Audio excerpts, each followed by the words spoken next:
Aleru revenue division ఏర్పాటు చేయాలని అఖిలపక్షం ఆధ్వర్యంలో బంద్ను చేపట్టారు. యాదాద్రి భువనగిరి జిల్లా ఆలేరు పట్టణంలో ఆలేరు రెవెన్యూ డివిజన్ ఏర్పాటు చేయాలని అఖిలపక్షం ఆధ్వర్యంలో ఆలేరు బంద్ను విజయవంతం చేశారు. ఈ సందర్భంగా అఖిలపక్షం కన్వీనర్ వీరేశం మాట్లాడుతూ ఆలేరు ఎమ్మెల్యే బిర్లా ఐలయ్య ఎలక్షన్లో ఇచ్చిన హామీని నిలబెట్టుకోవాలని ఆయన అన్నారు. ప్రజాపాలన వచ్చిన 100 రోజులలో ఆలేరు రెవెన్యూ డివిజన్గా ప్రకటిస్తామని చెప్పి కాలయాపన చేస్తున్నారని అఖిలపక్ష ఆలేరు బంద్కు పిలుపునివ్వడం జరిగిందని, ఇకనైనా ఎమ్మెల్యే స్పందించి వెంటనే ఆలేరును డివిజన్గా ప్రకటించాలని ఆయన డిమాండ్ చేశారు. ఈ కార్యక్రమంలో వెంకటేష్, శ్రీనివాస్, చంద్రశేఖర్, జనార్దన్, అఖిలపక్షం నాయకులు తదితరులు పాల్గొన్నారు. మనము ఈ ప్రకటిస్తానని చెప్పినటువంటి మరి కాంగ్రెస్ పార్టీ, మరి రేవంత్ రెడ్డి, అదేవిధంగా కోమిరెడ్డి వెంకటరెడ్డి, ఇక్కడ స్థానిక ఎమ్మెల్యే గారు మరి గతంలో మరి ఎలక్షన్ ముందు నుంచి ఈ రెవెన్యూ డివిజన్ గురించి అఖిలపక్షం తరపుకెళ్ళి వాళ్ళు అనేక కార్యక్రమాలు చేస్తుండ్రు.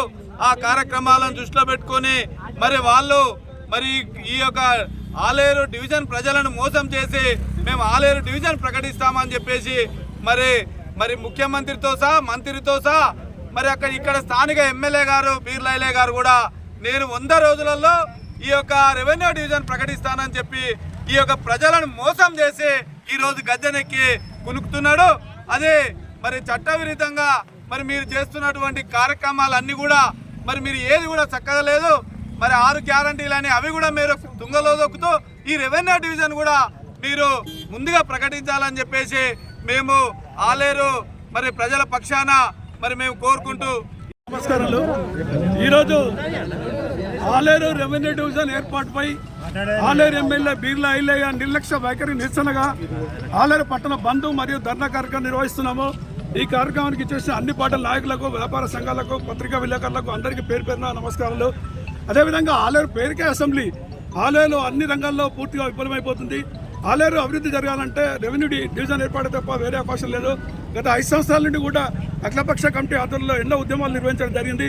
అలాగే దీని మీద స్పందించి గత రాష్ట్ర అసెంబ్లీ ఎన్నికల సందర్భంగా కాంగ్రెస్ పార్టీ అభ్యర్థి బిర్లా ఐలయ్య గారు మేము అధికారంలోకి వస్తే 100 రోజుల్లో రెవెన్యూ డివిజన్ ఏర్పాటు చేస్తామని చెప్పి ఎన్నికల మేనిఫెస్టోలో పెట్టడం జరిగింది. ఇదే క్రమంలో ఎన్నికల ప్రచార సభలో రేవంత్ రెడ్డి గారు, కోమటిరెడ్డి వెంకటరెడ్డి గారు కూడా ఎన్నికల ప్రచార సభలో ప్రకటించడం జరిగింది. ఇదే క్రమంలో మన ఎమ్మెల్యే బిర్లా ఐలయ్య గారు మొన్న జరిగిన గ్రామ పంచాయతీ ఎన్నికల్లో, మున్సిపాలిటీ ఎన్నికల్లో కూడా ఈ అంశం వాడుకొని ఓట్లు దండుకోవడం తప్ప రెవెన్యూ డివిజన్ మీద అమలు మీద చిత్తశుద్ధి లేదని చెప్పి ఈ విషయాన్ని తీవ్రంగా ఖండిస్తున్నాం. అదేవిధంగా ఆలేరు పూర్తిగా నిర్వీర్యం అయిపోతుంది. ఆలేరు నియోజకవర్గ కేంద్రంలో ఉండాల్సిన ప్రభుత్వ కార్యాలయాలు ఒకదాని తర్వాత ఒకటి వేరే ప్రాంతాలు తరిపోతున్నాయి. ఆలేరులో ఉండే DE office, ACP office, sub register office, ఈ మధ్యన ఏర్పడ్డ మెడికల్ కాలేజు, 100 పడకల హాస్పిటల్, ఇంటిగ్రేటెడ్ స్కూళ్ళు, ఆఖరికి ఆలేరులో అసెంబ్లీ కేంద్రంలో ఉండే ఎమ్మెల్యే క్యాంప్ ఆఫీసు కూడా ఎమ్మెల్యే గారు తన ఇంటి వద్ద ఏర్పాటు చేయడం జరిగింది. ఈ విషయాన్ని కూడా తీవ్రంగా ఖండించినాము. ఈ రకంగా అన్నీ తరలిపోతే రేపు డీలిమిటేషన్లో అసెంబ్లీ కూడా కోల్పోయే ప్రమాదం ఉంది. ఆలేరు డివిజన్ సాధిస్తే మనం ఆలేరు అసెంబ్లీని కాపాడుకున్న వాళ్ళం అవుతాము. అదేవిధంగా లాస్ట్ ఒకసారి ఆలేరు రెవెన్యూ డివిజన్గా ఏర్పాటైతే లాభాలేంటి? ఆలేరు రెవెన్యూ డివిజన్ పరిధిలో 5 మండలాలు వస్తున్నాయి. రాజపేట, గుట్ట, ఆలేరు, గుండాల, మూటకొండూరు. ఈ 5 మండలాల పరిధిలోని 98 గ్రామాలు ఆలేరు పరిధిలోకి వస్తున్నాయి. అదేవిధంగా 23 ప్రభుత్వ శాఖ కార్యాలయాలు వస్తున్నాయి. ఆటోమేటిక్గా ఆలేరు డెవలప్మెంట్ అయ్యే అవకాశం ఉంటుంది. రెవెన్యూ డివిజన్ సాధించేంత వరకు కూడా ఉద్యమాన్ని కొనసాగిస్తామని తెలియపరచు సెలవు. రెవెన్యూ డివిజన్ 5 మండలాలతో కూడుకొని రెవెన్యూ డివిజన్ సాధించాలనే నేపథ్యంలో దాదాపు 6 సంవత్సరాల నుండి ఉద్యమాలు సాగుతూ ఉన్నాయి. ఈ పోరాటాలు ఇక్కడ కొనసాగుతూ ఉన్నాయి. ఈ రోజు వరకు ప్రజలను ఇబ్బంది పెడుతూ ఈ రాష్ట్ర ప్రభుత్వం ఎన్నికల ముందు ఇచ్చిన మాట, ఎన్నికలు పోయిన తర్వాత 100 రోజులలో మేము రెవెన్యూ డివిజన్ ఇస్తానని స్థానిక ఎమ్మెల్యే గారు బిర్లా ఐలయ్య గారు చెప్పడం జరిగింది. అసెంబ్లీలో మాట్లాడడం జరిగింది. ముఖ్యమంత్రి రేవంత్ రెడ్డి ప్రచారానికి వచ్చినప్పుడు మాట్లాడడం జరిగింది. కోమటిరెడ్డి వెంకటరెడ్డి గారు ప్రచారానికి వచ్చినప్పుడు మాట్లాడింది. ఇవాళ ఏమైనా మాటలని మేము సందర్భంగా అడుగుతూ ఉన్నాం. రెవెన్యూ డివిజన్ కోసం ఎన్ని ఉద్యమాలు చేయాలి, ఎన్ని పోరాటాలు చేయాలి, ఇంకా ఎన్ని ఉద్యమాలు నడపాలి, ఈ రోడ్డు మీదకి ఎందరు రావాలి, ఎన్నిసార్లు బంధులు పెట్టాలి, ఎన్ని కార్యక్రమాలు చేయాలి. ఒక్క భారీ ఈ రాష్ట్ర ప్రభుత్వం ఆలోచన చేయవలసిన అవసరం ఉందని ఈ సందర్భంగా గుర్తు చేస్తా ఉన్నాం.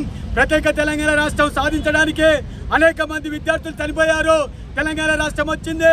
ఈ రెవెన్యూ డివిజన్ కోసం కూడా బలిదానాలు చేసుకోవాలా చెప్పండి. ఈ రెవెన్యూ డివిజన్ కోసం కూడా బంధుకు నిలబడాలా చెప్పండి. అందుకే రెవెన్యూ డివిజన్ తక్షణమే ప్రకటించాలని అఖిలపక్ష తరపున డిమాండ్ చేస్తూ అధికార ప్రకటన చేయాలని ఈ సందర్భంగా మేము గుర్తు చేస్తా ఉన్నాం.